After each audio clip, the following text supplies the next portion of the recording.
पहले क्या दिक्कत आ गई थी और अब इतना प्रेम कैसे उमड़ पड़ा दोनों के बीच? देखिए, भारतीय जनता पार्टी एक बहुत बड़ा परिवार है। इसमें कहीं कोई दिक्कत नहीं आती और कोई छोटा मोटा मनमुटाव होता है तो हमारा शीर्ष नेतृत्व इतना मजबूत है कि वो सबको साथ बैठा के अपनी बात करता है और पूरी भी करता है।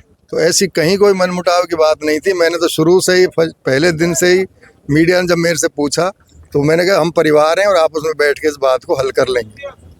अभी जय आहूजा और सुखवंत जी के बीच मीडिएटर कौन रहा? देखिए, मैंने पहले ही आपको कहा कि भारतीय जनता पार्टी एक बहुत ही बड़ा परिवार है। हमारे प्रतिनिधि इतने संस्कारी हैं कि उन्होंने आके बैठ के यहाँ जो अपनी बात कही उसमें हम दोनों सहमत हैं। कहीं कोई बात के मनमुटाव नहीं है और एकजुट होकर काम करेंगे। 2018 के चुनाव में आपको टिकट मिला था भारतीय जनता पार्टी से। उस टाइम भी कुछ ऐसा ही हुआ था कि ज्ञानदेव आहूजा नाराज हो गए थे और फिर वापस आ गए थे आपके दल में। वो क्या बात थी? देखिए, राजनीति है, इसमें कोई कहते हैं ना भजन। इसका जवाब मैं दे देता हूँ। उनका झगड़ा सीधे हमारी उस समय की मुख्यमंत्री वसुंधरा राजे जी से था। रामगढ़ को हमने अपना परिवार मानते हुए सुखवंत जी का उस चुनाव में भी भरपूर तन मन धन से सहयोग किया था। ज्ञानदेव आहूजा जी ने गांव-गांव में भंगड़े किए थे, गांव-गांव में घूमे थे। तो उस चुनाव में सुखवंत जी के और हमारे बीच का जो अलाइनमेंट था वो एक परिवार की तरह था।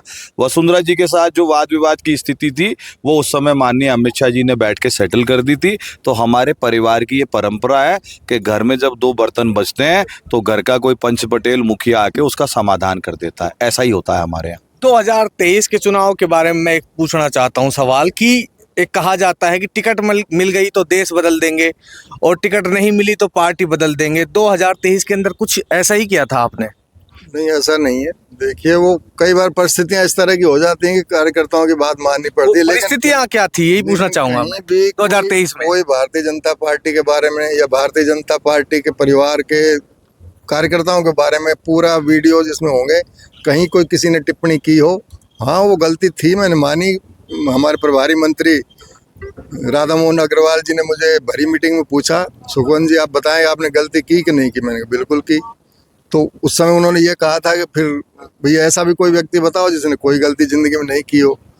तो हमारा परिवार है, हम आपस में मिल बैठकर सारी चीजें। मैं आपको इसका उत्तर दे देता हूँ। बीती ताय बिसार दे, आगे की सुध ले, चुनाव जीतेंगे।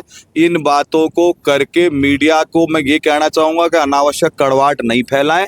हम लड़ेंगे, हम जीतेंगे और हम ताकत से जीतेंगे। काम की बात इतनी सी है, आज का आउटकम यही है आपके लिए। यही है। मेरे सिंह पाटा पूर्व अलवर जिला अध्यक्ष भी मौजूद है।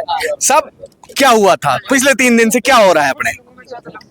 पिछले 3 दिनों से जो मूड में थी और वो भारतीय जनता पार्टी तक, सीएम तक सब कुछ इकट्ठा हो गया और एकदम भारतीय जनता पार्टी के सभी कार्यकर्ता एकजुट हैं। और मैं आपसे यही निवेदन करता हूं कि जिस हिसाब से भारतीय जनता पार्टी के एकजुट है, एकदम चुनाव जीतेंगे और अच्छे वोटों से चुनाव जीतेंगे।